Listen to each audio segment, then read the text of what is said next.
नमस्कार साथियों, मेरे YouTube चैनल पे आप सभी का स्वागत है। आशा करता हूँ कि मेरा ये वीडियो आपको पसंद आएगा।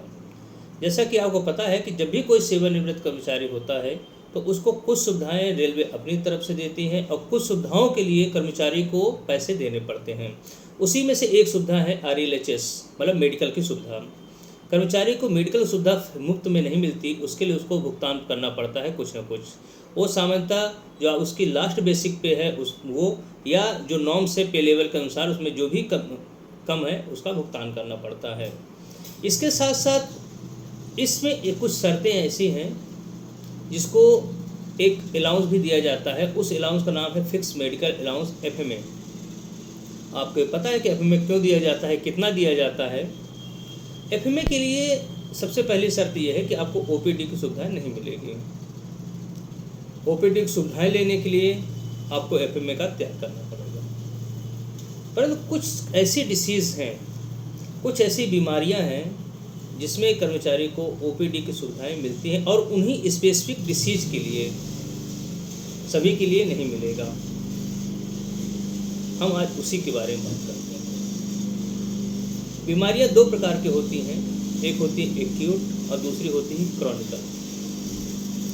जो क्रॉनिक डिसीज होती हैं, या पहले हम समझे एक्यूट डिसीज जो होती है, जो आपको सर्दी जुकाम बुखार या अचानक चोट लग गई, अचानक कोई चीज़ जो है वो घटना ज़्यादा देर तक नहीं रहती है, या कोई ऐसी चोट लग गई, ऐसा दर्द हो गया है, ये सारी चीज़ आपकी एक्यूट डिसीज में आती है।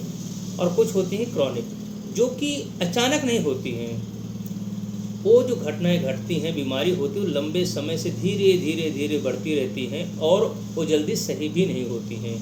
उनको साल भर, 2 साल, 3 साल, मतलब इस तरह लंबी बीमारी वो चलती हैं। इसके लिए कर्मचारी को OPD की सुविधाएं दी जाती हैं और फिक्स मेडिकल अलाउंस भी मिलेगा और इन बीमारियों के लिए कर्मचारी को OPD की सुविधाएं भी मिलेंगी। रेलवे बोर्ड ने इस प्रकार से 40 क्रॉनिक डिसीज को आइडेंटिफाई किया है।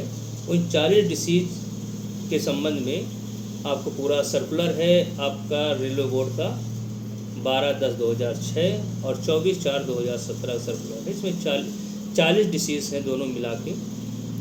इन डिसीज को यदि ये डिसीज किसी कर्मचारी को हो जाती हैं तो OPD की सुविधाएँ ले सकता है और फिक्स मेडिकल अलाउंस भी मिलेगा। इसका लिंक भी मैं आपको दे दूंगा, इन डिसीज़ का नाम। और यदि किसी भी कर्मचारी को इस प्रकार की डिसीज है, क्योंकि सेवानिवृत्त के बाद नॉर्मली कर्मचारियों के लंबी डिसीज, क्रॉनिक डिसीज हो ही जाती है, तो आशा करता हूं कि आप लोग इनके बारे में कर्मचारियों को बताएंगे और वो आके इसका लाभ ले सकते हैं। क्योंकि क्रॉनिक डिसीज जल्दी ठीक नहीं होती और लंबे समय तक इनका इलाज चलता रहता है और इस संबंध में कर्मचारी को बहुत सारा पैसा कर्मचारी का खर्च होता है। क्योंकि अब सेवानिवृत्त भी हो गया है तो उसको आने के लिए भी किराया भाड़ा बहुत सारी चीज़, क्योंकि अभी तक क्या था, कर्मचारी हॉस्पिटल के या रेलवे के पास ही रहता था जहाँ पे सुविधाएं थी। पर तो अब वो मान लीजिए गांव पर है तो उसको कैसे सुविधाएं लेनी पड़ेगी, इसके लिए उसको FMA भी दिया जा रहा है। आशा करता हूँ वीडियो आपको पसंद आया होगा और आप लोगों को मदद कर सकते हैं लोगों की।